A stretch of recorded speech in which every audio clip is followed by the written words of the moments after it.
Jadi temanya adalah optimizing your Instagram presence. Artinya apa sih itu? Bahasa apa? Itu bahasa kita sehari-hari. Jadi sebenarnya intinya bagaimana menampilkan diri kamu, bagaimana mengoptimasi Instagram kamu. Itu kita akan bahas malam ini. Karena gini Kak Yuda, kalau ditanya kamu punya medsos? Punya. Kamu sudah melakukan apa saja di medsos kamu?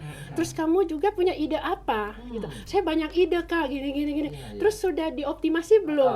Sudah diposting belum sesuatu yang menarik? Kontennya gimana? Konten kamu bagaimana? Kontennya cuma ngambil satu angle Iya, gitu kan? pas kita cek kosong.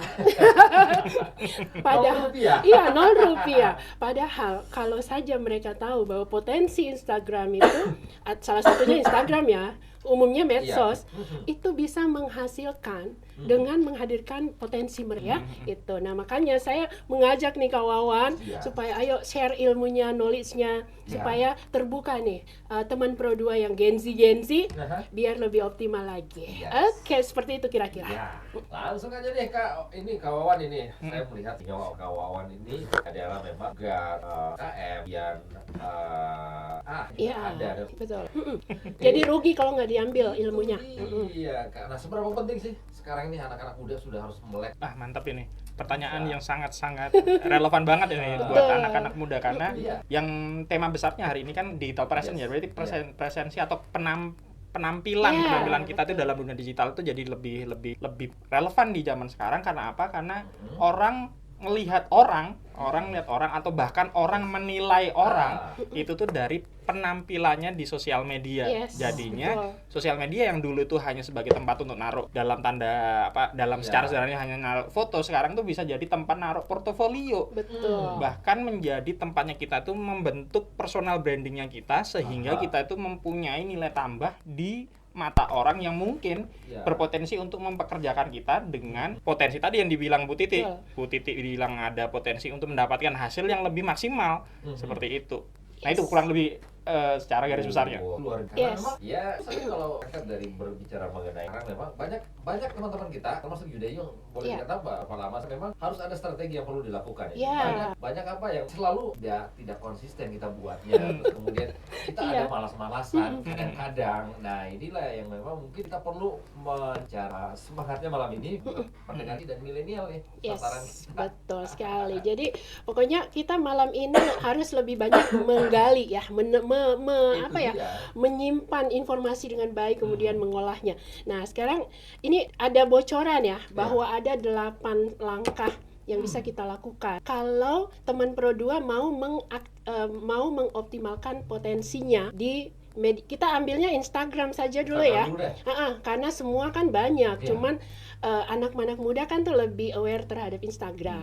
Nah, kita langsung todong nih Kak Wawan ya. Sebenarnya apa sih yang harus kita lakukan Kak Wawan? Langkah pertama kita kalau ada keinginan untuk membangun atau mengoptimasi Instagram kita supaya lebih ada manfaatnya. Nah, ini saya harus disclaimer dulu nih. Harus disclaimer dulu. Obrolan ini acara ini tuh berangkat dari insight-nya Bu Titi. Jadi Bu Titi itu sharing di sebuah grup WA gitu, dia sharing mengenai Mas kalau mau bikin kegiatan itu bikin mind map-nya. Wah, iya benar juga ya. Saya harus bikin mind map. Nah, kemudian itu saya gabungkan dengan obrolan kita hari ini. Bagaimana membuat digital presensi untuk Instagram. Maka ketika kita dibikin mind map, ada tadi Bu Titi udah spill gitu, ada 8 pertanyaan penting di awal, tapi dimulai dari kenapa sih kita itu harus punya Instagram yang bagus atau kece atau menarik gitu. Karena ya itu tadi sifat kalau kita spesifik ngomongin Instagram, maka sifat Instagram itu adalah sifatnya visual banget. Visual banget artinya orang akan diperhatikan di Instagram ketika visualnya menarik. Menarik. Jadi tentu saja kalau kita udah ngomongin visual, kita harus ngomongin mengenai tema warnanya, kita ngomongin konsistensi desainnya, konsistensi postingnya. Dan saya kalau di sini tuh, Mas berarti harus belajar bikin konten foto atau konten video yang baik. Itu udah harus tuh udah bukan lagi itu udah bare minimum, kalau bahasa sekarang tuh bare minimumnya seperti itu.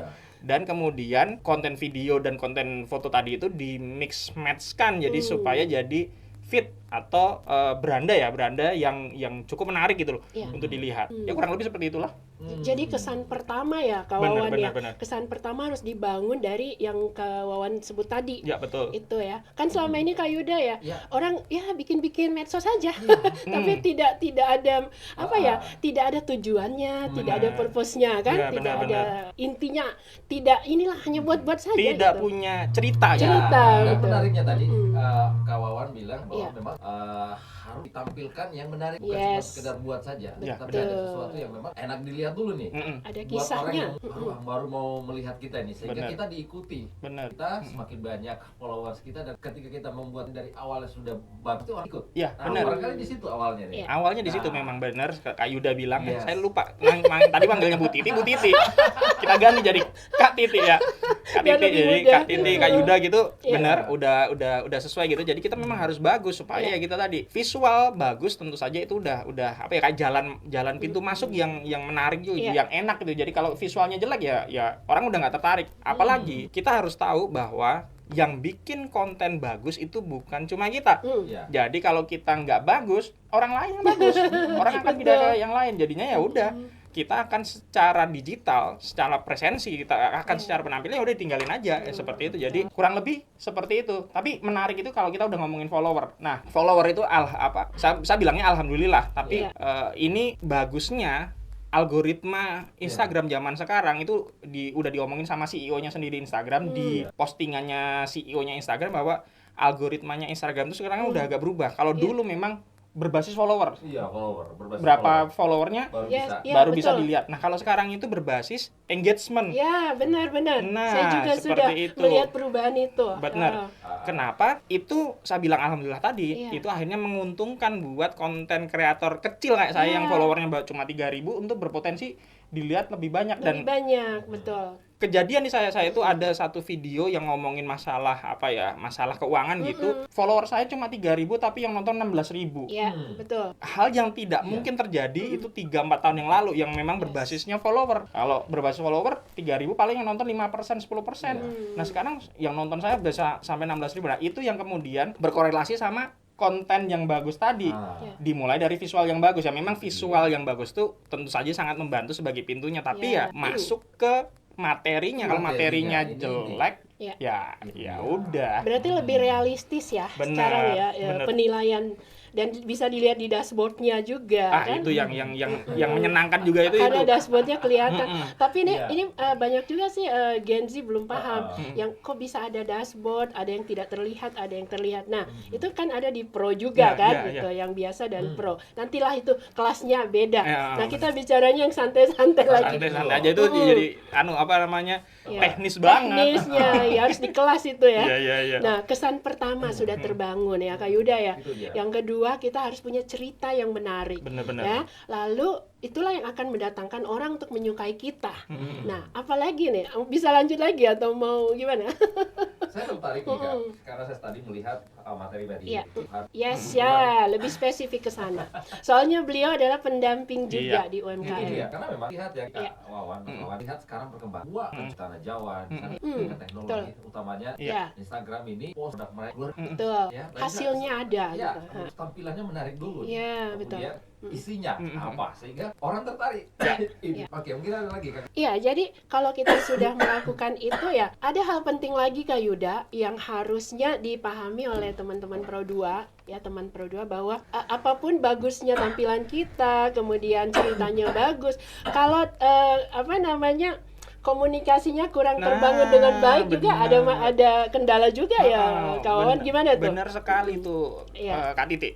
Jadi kalau ngomongin komunikasi, itu tuh yang sering banget disepelekan adalah membangun interaksi. Betul. Membangun interaksi. Jadi orang posting aja, tapi ketika orang ketika ada yang bertanya, udah didiemin aja karena udah dia berhak, ya udahlah sekadar posting saja. Padahal ketika ada orang yang bertanya kemudian ditanggepin, baik misal katakanlah di replay, di DM gitu seperti itu, atau mungkin dihubungi balik kalau misal punya nomornya seperti itu. Jadi interaksi asli antara pemilik. Nah, ini kan kita udah spesifik ngomongin UMKM ya. Interaksi antara pemilik bisnis dan si calon pembeli tadi itu menjadi lebih lebih hangat gitu. Jadi nggak cuma sekedar chemistry-nya dapat benar. Karena ada juga yang mendiamkan Kak Yuda. Jadi kalau di DM, Kak boleh tahu harganya, dicuekin kan? Karena dia mencari follower baru lagi. Benar. Karena dia pikir semakin banyak followernya maka semakin banyak closingnya. Padahal belum tentu, karena tadi penilaian dari Instagram sendiri itu tergantung engagement kita. Salah atau satunya itu interaksi. Nah, berarti ini harus diperhatikan. Rajinlah balas DM, rajinlah komen, kemudian berikan like, respon ya di media sosial kita. Wah, ini menarik sekali ya. Dan jangan lupa juga, yang sering dilupakan adalah pemilik UMKM itu suka banget agak egois gitu, tidak mau menginteraksi dengan pemilik UMKM lainnya, padahal nah benar penting banget. Benar itu. Banget. Jadi ketika orang ada ego sih, istilahnya ego gitu. Ya, ada ego internalnya dan memang itu bisa dibilang persaingan natural itu natural. Saya jualan ini, dia jualan yang sama, ya jangan dong. Padahal ketika kita udah ngomongin sosial media, berarti itu kayak kita ngomongin sebuah saya itu suka menganalogikan itu kayak kita ketemu di pasar ketika ada orang yang itu di sana bagus loh. Orang juga bukan hanya melihat barangnya yang tadi ditunjukin bagus, tapi melihat kita juga, ternyata orang ini sih yang ngasih referral tadi, yang ngasih tahu bahwa sebelah itu bagus, itu ternyata pemilik UMKM yang baik ya. Ternyata itu akhirnya branding kita sebagai pemilik bisnis itu bukan hanya sekedar barang saya bagus, tapi juga sifatnya bagus. Nah, itu jadi attitude-nya ya. Bener. Berarti ada kaitan dengan attitude ya Kak Yuda. Attitude benar itu. Keren ya, ternyata begitu itu. Mereka di pasar kawan sama-sama jualan kangkung, tetapi cara merespon kepada pembeli itu beda. Padahal cuma sama produknya kangkung. Betul. Benar. Tapi memberikan servis ke calon pembeli itu udah loh dari mulut. Dan menariknya ketika kita terkoneksi dengan orang lain yang sama dengan kita, sebenarnya egoisnya tuh harus diturunkan. Kenapa? Karena justru follower dia akan sharing kita. Follower kita share ke dia, dia share ke kita. Nah, apa yang tidak boleh khawatir sih kalau menurut saya ya, tidak boleh khawatir pangsa kita hilang. Benar. Tidak perlu khawatir job kita habis. Kenapa? Karena ada satu yang saya pegang ya, ini sharing, yaitu otentisitas seseorang. Kata-kata yang bagus. Otentik ya. Otentik begitu. Yes, tidak akan sama antara Kak Wawan, Kak Yuda dan Kak Titi. Tidak akan sama. Dan orang akan mencari seorang yang sama dengan dia. Itu kalau dari sisi personal. Walaupun jualannya sama. Yes, betul. Walaupun jualannya sama, tapi otentisitasnya itu beda. Jadi jangan khawatir teman Pro 2. Kalau jualannya sama, itu di sini sudah mulai terbuka ya. Gitu. Kita bermain Instagram apa yang jualan kita, misalnya kita bicara jualan dan sebagainya. Di sini produk sudah terbuka. Betul. Sesama penyiar saling connect itu akan terbuka semua pintu-pintunya kan gitu. Kayaknya begitu ya. Ya, ini baru 3. Iya, baru 3 loh. Baru 3 udah hampir setengah acara. Iya. Terus belum interaksi lagi kita dengan. Iya, benar. Kayaknya saya ada kita udah. Wah, enak banget. Iyalah, haruslah. Dan kita udah punya studio. Iya. Kita coba bahas lebih jauh di dalam tentang ini ya. Dan buat pendengar Pro 2, saya ini datang ke RR ini dalam keadaan kaget ngelihat wah gila. Upgrade-nya luar biasa sekali. Studionya itu udah sangat-sangat kekinian banget. Dan kita main di RRI Digital, tahu nggak Mas Wawan? Akibat kita udah main ke RRI Digital, sudah 2 follower. Gila. Mantap.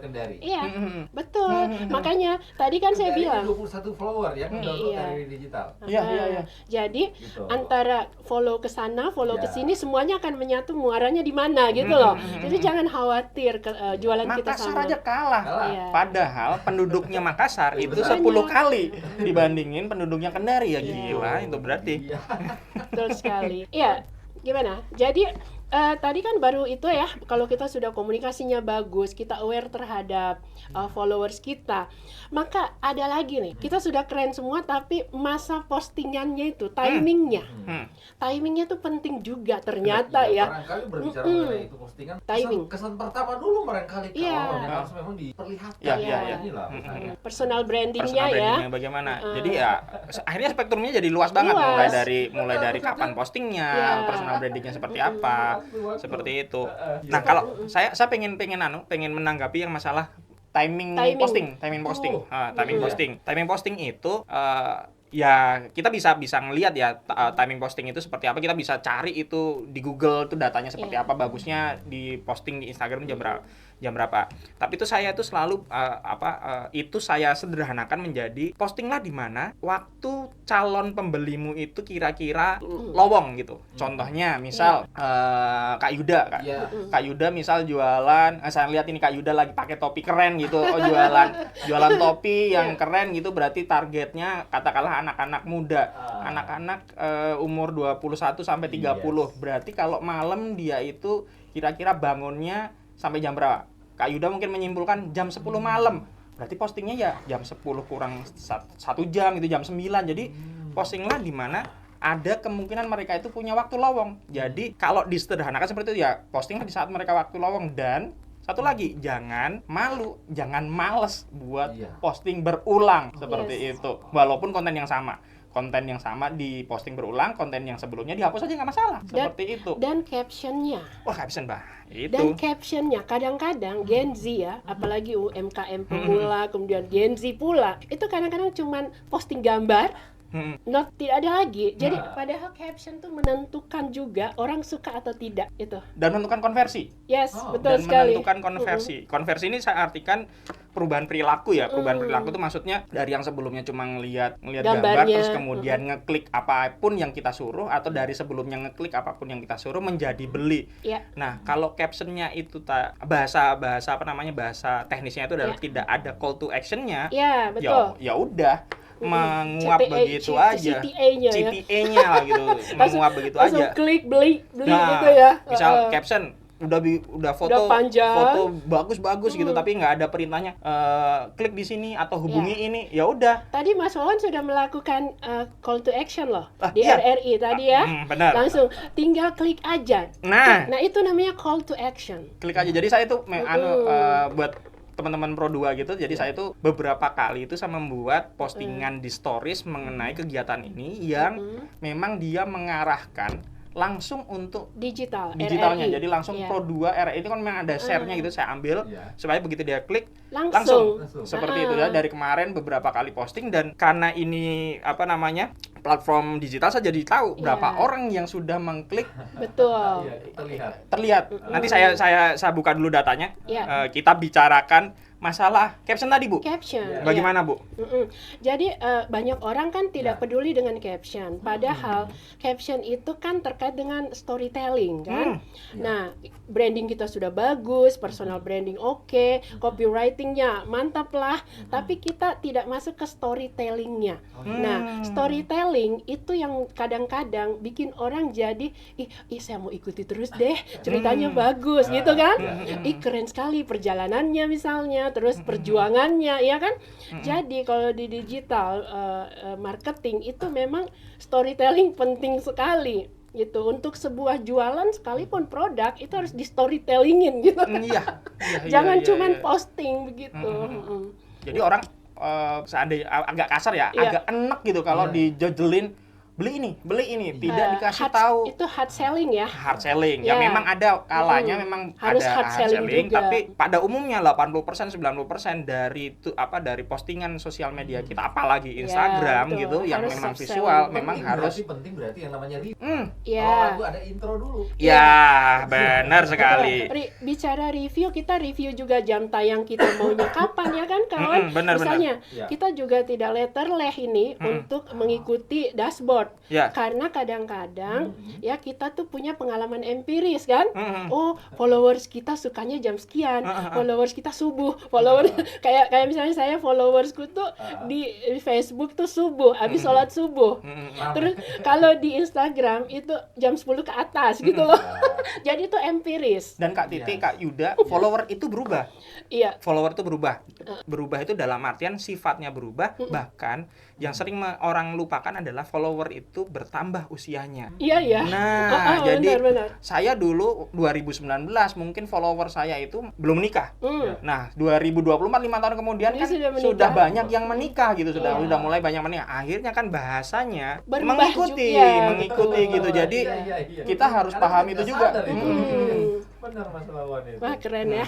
Iya, jadi memang kita harus ada self aware terhadap perubahan-perubahan itu. Jadi tidak kaku juga ya. Di dunia digital tuh tidak boleh kaku. Harus fleksibel karena banyak sekali terjadi perubahan. Kak Yuda, coba cek ada ndak yang ini, kalau saya di live Facebook ini sudah banyak ya. Ini ada dedengkot semua nih yang lagi nonton ya. Disapa. Halo, selamat malam Kang Awal. Kang Awal, ini Bang Awal. Ini apa namanya? Ayam goreng Bang Awal. Terus ada Indriani Hafid, pelaku UKM semua nih. Ada Astian Nindi ya. Pokoknya ini Bunda Nesti ya, ketua Kendaripreneur nih lagi nonton nih ya. Jadi banyak ada Om Seri. Oke, silakan. Bagaimana supaya kita bisa konsisten membuat ini kita mungkin kayaknya sambil sana nih ya, maksudnya biar tetap konsisten gitu. Tetap konsisten ya. Kalau secara sederhana konsisten itu ya saya akan ngomongnya ya udah kamu niatkan dari hati, apa itu ngomongan sederhana. Tapi kalau saya itu ngomongin teknis, yang membuat orang konsisten itu adalah projectnya itu bisa maju sedikit demi sedikit dan ada progresnya, terlihat progresnya. Contoh, kalau berpikir bahwa saya mau bikin konten setiap hari. Kalau memang waktunya kita itu hanya untuk bikin konten, nggak punya tim yang banyak, itu nggak ada masalah bikin konten tiap hari. Tapi kayak saya punya banyak ratusan konten, tapi orang mungkin orang mengira atau follower saya mengira itu saya bikin everyday, setiap hari gitu. Padahal yang sebenarnya terjadi adalah saya bagi menjadi tabungan konten. Jadi misal satu hari saya habisin waktu saya untuk riset. Saya dalam 1 bulan ke depan saya mau posting apa saja. Temanya minggu ini apa, saya riset, saya bikin saya bikin captionnya, saya bikin narasinya. Saya lagi sering bikin video, saya bikin narasinya. 1 hari itu full untuk itu. Habis itu 1 hari berikutnya saya edit apa yang sesuai dengan gaya ngomong saya kan. Tentu saja kan otentifikasi, kata Kak Titi tadi harus ada otentifikasinya gitu ya. Sesuai sama gaya saya apa enggak. Itu 1 hari saya editing seperti itu. 1 hari saya bikin konten untuk untuk syuting. Bisa sampai 1 hari itu saya bisa bikin konten sampai 10. Udah dapatlah saya tabungan. 3 hari bikin, 1 hari untuk syuting, 1 hari untuk editing, jadi 4 hari untuk katakanlah untuk 10 konten. Di mana 10 konten itu dibagi-bagi. Bisa dibagi. 1 konten bisa untuk 2 postingan, bisa untuk 3 postingan. Bahkan kalau saya sekarang bikinnya tuh 1 konten 30 menit bisa jadi 10. Jadi bayangin aja 3 hari kerja untuk 1 bulan ke depan. Nah, itu yang kemudian dibilang konsisten untuk posting, bukan hanya sekadar konsisten untuk bikin. Nah, kalau niatnya harus kuat ya. Nah, seperti itu. Betul. Niatnya harus kuat, terus perencanaannya harus ada. Nah, benar, perencanaan, planningnya harus ada. Betul. Nah, itu kenapa kemarin waktu Kak Titi ini di grup WA itu bilang bikin mind map-nya, Mas. Oh iya bener juga ya. Selama ini saya nggak pernah bikin mind map. Padahal mind map itu kan adalah membuat cara berpikir kita tuh jadi lebih simpel, lebih bisa terbuka, lebih cepet gitu. Dari 1-2 kalimat gitu, dari 1-2 kalimat saja seperti itu. Ini saya bikin mind map. Dan jadilah saya bisa ngomong agak banyak nih di hari ini gara-gara mind map itu. Karena kayak Yuda tanpa mind map kadang-kadang kita kebablasan, ngalor ngidul yang tidak to the point ke materi kita. Kita langsung lagi ya karena ini waktunya. Iya, Kak Yuda ada yang menarik ya. Sudah bagus semuanya, personal branding bagus, storytelling oke, semuanya mantap, timing. Sekarang kenapa sih kita harus mulai memperhatikan yang namanya hashtag? Dan mention and hashtag. mention and hashtag. Itu pengaruhnya apa? Oke. Karena banyak yang belum paham juga ya. Oke, kalau hashtag itu kan sebenarnya apa ya, tanda pagar gitu. Tanda pagar itu adalah tanda untuk mengelompokkan postingan kita terhadap postingan apa yang sedang in. Nah, jadinya kalau kita kasih postingan kita dengan hashtag yang sedang in, itu tuh ada kemungkinannya untuk dilihat sama orang yang sedang memperhatikan postingan yang ini tuh. Kesalahannya itu adalah orang suka ngasih hashtag yang tidak ada hubungannya sama postingannya. Jadi misal saya ngomongin kemarin saya lagi bikin konten tentang generasi Z, tapi kemudian saya hashtagnya misal hashtag joget-joget TikTok gitu, yang nggak cocok lah, nggak cocok seperti itu. Jadinya hashtag itu harus relevan juga, related dengan apa yang kita tulis. Terus satu lagi, hashtag ini harus kita cerdas memilih juga, karena kadang-kadang ada hashtag banyak kan, tapi harus dilihat berapa banyak orangnya. Benar. Itu juga yang harus jadi perhatian. Harus cerdas memilih hashtag. Jadi nggak jadi satu caption ini isinya hashtag semua 30 hashtag, jadi nggak ada faedahnya juga seperti itu. Iya, betul. Seperti itu Kak Yuda ya. Kita sudah sampai di 6 minutes ya. 78 lagi ya. Kita tidak istirahat dulu atau langsung aja? Atau ada telepon? Oh, satu lagu. Oke, sebelum satu lagu kita yel-yel dulu. Boleh.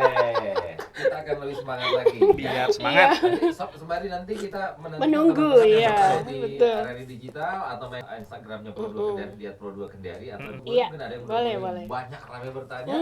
Ya, untuk itu tetap di Sharing Time Pro2, Respect Your Life, The Spirit of Inspiration, karena hidup harus dihargai. Yes. Oke, sip. Berapa menit lagi tuh, kadang-kadang kita ngomong sudah selesai. Iya Kak, 1 jam itu. Makanya kita waktunya ini sebenarnya 1 jam tuh nggak cukup. Sama kemarin dialog saya bikin dialog ekonomi. Iya. Kemarin kan saya jadi PA-nya tuh. Ya, saya tertarik itu sama Fakultas Ekonomi. Yang pertanyaan buat saya penting itu, kenapa RRI bikin itu, Mas? Kenapa RRI bikinnya itu? Kan agak berat ya itu sebenarnya, ngomongin keuangan, literasi keuangan ke mahasiswa lagi. Kenapa? Apa targetnya? Idenya awal saya wawancara si Saudi Aulia tuh. Yang berdua. Yang dutanya itu mahasiswi yang dutanya tertarik mengenai keuangan bukan dari seluruh Jepang, keuangan mereka terjerat pinjol. Itu yang angle-nya saya ambil di situ, mengenai pinjol yang legal, terus kemudian terjebak dengan judi online. Pinjol yang legal aja terjebak ya, apalagi yang ilegal ya. Ilegal gitu. Jadi mereka, saya melihat masih keuangan itu penting, makanya jadi saya itu sendiri harus cari orang baru pertanyaan mahasiswa, masih banyak hanya karena durasi. Next, kalau literasi keuangan, kawan. Dan kenapa milihnya UHU? Apakah karena memang Ira Janhar, saya punya program itu Mas, khususnya saya dikasih tanggung jawab untuk kampus sama buat jadi bisa ada kampus yang harus saya pikir tuh karena UHU sama-sama plat merah gitu. Enggak ya. Sudah sering main. Soalnya kalau saya lihat dari kesiapan tempat saat ini yang bagus itu UMK. Wah, itu bagus sekali tempatnya. Dia kayak studio. Di bulan depan. Iya. Goes to campus berarti ke kampus-kampus ya. Oh ya, UMK itu keren ininya. Nah, ini Alfa kita di endorse. Terus kayak gitu Mas, yang sebagai kita PA itu berarti apa Mas kepanjangannya? PA itu apa sih kepanjangannya?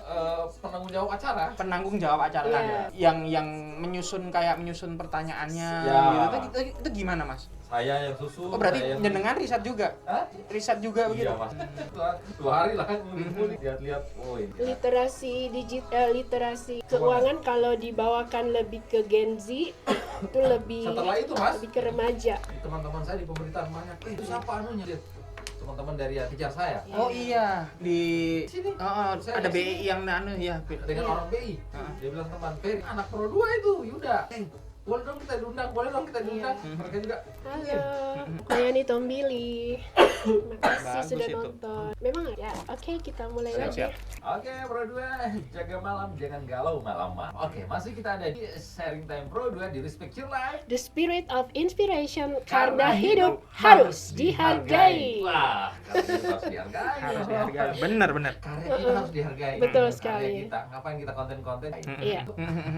Benar. Lanjut kepada intinya nih Kak Titi. Nah, kita Iya. mau cari ilmu nih dari Kak Wawan nih. Iya betul. Jadi tadi kita sudah sampai di bagaimana kita memilih hashtag sama mention kemana supaya engagementnya juga jauh lebih tinggi ya. Iya. Nah sekarang kita masuk ke poin berikutnya. Kan tadi kawan sempat singgung, makin bertambahnya kita, usia makin bertambah, bahasanya juga berbeda. Nah, bagaimana kalau followers kita itu banyak yang Gen Z misalnya? Bagaimana sih tips ngobrol asiknya biar kita bisa balas-balas mereka supaya mereka nyaman berada di akun kita gitu? Atau barangkali mereka suka dengan produk kita. Iya, ya suka kan? dengan kita. Itu juga nih, karena memang betul paham bahwa oh ya main di media Anak-anak muda misalnya, strategi marketing yang paling powerful. Kelihatan gitu. Betul sekali. Yes. Nah, itu harus boleh dong, lagi dijelaskan lagi nih. Cara ini pertanyaan yang salah orang. Yang nanya orang yang lebih jago gitu aduh. Oke, kalau gitu kita ganti. Bagaimana cara asik menjawab customer yang mau produk kita, Oke. gitu ya? Benar. Iya. Customer cara asik, cara enak menjawab customer sebenarnya ini psikologis dasar, psikologis dasar manusia gitu. Psikologis dasar manusia adalah manusia itu tidak suka disanggah. Yes, betul sekali. Jadi Tidak suka berbeda. ketika ada konsumen yang merasa tidak enak, dengerin aja sampai dia puas. Udah mendengar kalau dia mengeluh dengerin sampai kalau misal dia WA ya sudah bagaimana Bu, sudah sudah cukup apa belum? Karena orang itu psikologis dasarnya adalah kalau dia merasa nggak enak dia harus keluarkan, tumpahkan seperti itu. Baru kita kasih opsi. Nah, bukan hanya ngasih jawaban tapi ngasih opsi. Bu, saya kasih pilihan A, B, C seperti misal, saya nggak suka dengan, saya kan jual tumpeng ya, saya nggak suka dengan jual tumpeng dengan tumpengmu itu gimana? Ya udah Bu, apakah Ibu mau dikembalikan uangnya atau saya ganti tumpengnya? Nah seperti itu. Jadi bukan hanya satu opsi aja. Jadi orang itu suka milih. Nah itu psikologi dasar aja. Jadi kita dengerin, sudah dia pilih, ya udah ketika itu terjadi ya alhamdulillah sampai dengan sekarang itu bisnis saya nggak terlalu viral jeleknya, padahal ya pasti ada jeleknya gitu. Pasti ada jeleknya gitu. Tapi menjawab tadi bagaimana cara ngomong kepada Gen Z dengan baik. Ini di off air ini tadi itu saya ngomong sama Kak Yuda. Kak Yuda itu barusan bikin acara literasi keuangan. Literasi keuangan RRI Pro 2 off air ya istilahnya apa itu Kak? Istilahnya off air atau di luar on air off air itu kita rekam. Nanti akan ditanya. Literasi keuangan ya. Tapi bikin literasi keuangan dari namanya saja itu udah berat tapi dia bikin dengan angle anak muda. Nah, harusnya saya bertanya, Kak, dan ini tadi saya tanyain juga di off air gitu, Kak Yuda itu gimana cara risetnya begitu. Ayo Kak Yuda kita kasih tahu ini pendengar bagaimana cara risetnya yang oke gitu Kak Yuda. Saya ya tertarik melihat dulu sih sebenarnya fenomena yang terjadi. Ternyata seperti itu ya. Karena mereka cuma mau melihat ini yang lagi marak nih Kak. Ada pinjol yang ilegal. Kemudian ke gaya hidup. Duit, mereka terjerat dengan lain. Dan gaya hidup. Judi online lah. Karena mereka betul. Kebebasan. Nah, yang tadinya uang kuliah dia dipakai untuk itu. Dipakai untuk bermain online gitu. Literasi keuangan kurang. Bentuk seperti itulah berarti yang dilakukan Kak Yuda. Riset sederhana. Jadi mungkin juga jawaban sederhananya ke Kak Titi tadi. Kak Titi juga sering ngobrol sama lintas generasi sebagai saya orang milenial gitu nggak akan ngobrolnya ke anak-anak milenial aja. Saya harus siap untuk ngobrol sama anak-anak Gen Z. Jangan kita merasa saya udah tua nggak mau sama anak-anak muda gitu ya Kak Titi ya. Iya benar. Jadi kita harus masuk di semua generasi dan menyesuaikan diri kita di mana kita berada. Kita awet muda Kak. Iya. Jadi kalau di dunia trending ya ada istilahnya masuki dunia mereka, setelah itu tarik dunia Anda ke mereka. Nah itu yang saya lakukan. Masuk ke dunia mereka, lalu tarik mereka masuk ke dunia kita. Karena ketika kita sudah ngeblend dengan mereka, maka mereka mau mendengar kita. Ilmu NLP nih, NLP ya. Memang jadinya bukan hanya sekedar karena kan tadi kita ngomongin UMKM, ngomongin apa namanya konsumen kan, jadi kita bukan hanya sekadar ngomongin bisnis saja, tapi benar-benar hubungan antara manusia dan manusia, seperti itu. Resources-nya, kemudian SDM-nya, attitude-nya, perilakunya, semuanya sebenarnya inilah dunia yang saya sedang dalami dan juga kawan dalami, dan RRI diwakili oleh Yuda tuh mewakili semuanya. Jadi kita adalah orang-orang yang peduli pada hal itu, sama sebenarnya passion kita. Benar. Tapi kenapa ya Gen Z itu Kak Titi banyak yang bilang itu susah untuk dimengerti gitu, atau apa jadi apa? Mungkin karena gapnya ada gap usia generation. gitu. Ada gap generation di mana yang Gen Y Gen X-nya itu merasa di atas sekali, dan mereka agak enggan untuk menurunkan sedikit ego. Dan tidak bisa ngeblend karena tidak memahami apa sih kemauan mereka. Jadi kita harus ngeblend ke dalam dirinya anak muda ini. Gitu. Tapi saya salut loh dengan Capsta yang baru. Ngeblend banget orangnya. Dan juga digital ini oriented, minded. Iya, gitu. Keren. Semangat. Iya, betul sekali. Udah mulai keluar dengan kita betul. Nah benar kan? Sesuai dengan tagline-nya, RRI adalah radio publik. Radio publik. Jadi harus dong mendengar, publik harus merasa memiliki RRI. Benar. Itu harusnya begitu. Kuncinya bukan mendengar. kebalikan. Iya, betul. Sudah membuka nih. Membuka luas. Kita sudah main. Seluruh dunia bisa didengar. Iya, benar. Ada Facebook, ada Instagram, ada TikTok. Nah, luar biasa ini. Ada streaming, semuanya ada. Ada streaming benar. Kemarin itu saya salah satu penikmat dari streamingnya RRI Pro 2 seperti itu. Oh iya, dan sebelum kita lupa ada satu sebenarnya yang membungkus pembicaraan ini, yaitu keterbukaan kita untuk berkolaborasi dan juga membangun komunitas. Benar. Itu penting sekali. Karena di dunia digital, kalau kita tidak mampu berkolaborasi kayak malam ini saya tidak berkolab dengan Kawawan. Benar. Apa jadinya? Membosankan kan? Dan seandainya juga saya tidak menerima pinangan tawaran Kakak Titi, tidak bersedia ngobrol sama Kak Yuda, ya udah saya akan punya circle sendiri. Benar sekali. Circle sendiri, benar. Jadi harus masuk, harus open mind dengan komunitas ya kawan. Open Gimana? mind. Ya benar. Komunitas yang ada di Kendari itu kan lumayan banyak gitu, lumayan banyak, dan itu akan menjadi insight banget ketika kita akan ngomong spesifik lagi, kita ngomongin kalau kita ngomongin Instagram ya, jadi kita jadi bisa ternyata bagus juga kalau saya bikin konten seperti ini ya di Instagram, karena kita bergaul sama orang yang di luar circle kita. Bahkan kemarin tuh ada di depan MTQ itu ada circle yang menurut saya, buat saya itu baru banget, circle bonsai. Ada acara bonsai gitu. Acara bunga ternyata pameran ada bunga. juga orang itu bonsai banget di Kendari gitu. Nah itu circle banget, saya datang terus ternyata orang tertarik juga sama ini. Dan sebagai teman-teman yang Pro 2 yang dengar, yang wah ini kayaknya bagus ini jadiin konten nih, kalau memang targetnya itu orang-orang yang suka tanaman, suka bonsai dan segala macamnya. Seperti itu. Iya, kawan, kalau ini kan banyak juga yang suka bertanya ya Kak Yuda bertanya sebenarnya apa sih yang bisa kita jadikan konten ya? Kalau jawaban sederhana saya bilang passion kamu apa? Ketertarikan kamu di mana? Itu dulu yang dimulai dari situ dulu kayaknya ya kawan. Coba kita tanya ahlinya. Passion itu saya harus juga ngulik juga ke Kak Yuda nih, tadi off air dia bilang dia udah menjadi penyiar bertahun-tahun itu, kalau nggak ada passion passionnya, itu dia tidak akan bertahan karena ya ruangannya kotak begini, ngomong sama di depan ini kan itu harus ngomongin passion. Gimana tuh Kak Yuda? Kenapa Kak Yuda bertahan gitu di depan di depan ruangan? Jadi narsum dong. Berangkat dari hobi barangkali. Kenapa suka jadi orang? Ketemu dengan orang-orang radio. Dari tertarik gitu ya. Dengan dunia broadcastingnya. Dia panggil aja dari zaman kaset. Mulai dari zaman kaset, mungkin pendengar ini nggak tahu itu kaset itu seperti apa bentuknya, kotak. Mutarnya manual.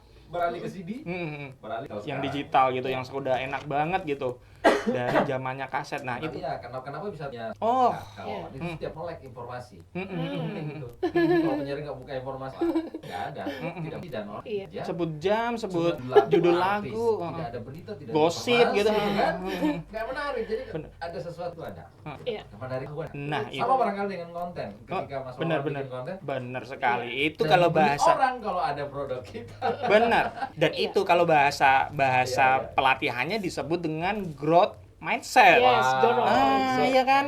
Open Nah, mind itu Kak ya. Yuda itu ngajarin saya growth mindset. Ya, ayo Bu Titi, itu gimana growth mindset itu bagusnya gimana Bu Titi? Jadi kan di dunia ini ada dua tipe orang ya. Oh iya, ada 2 tipe ya Bu ya? Iya, yang pertama. Kak Titi maaf. Iya, yang pertama adalah growth mindset, Yes. yang kedua adalah fixed mindset.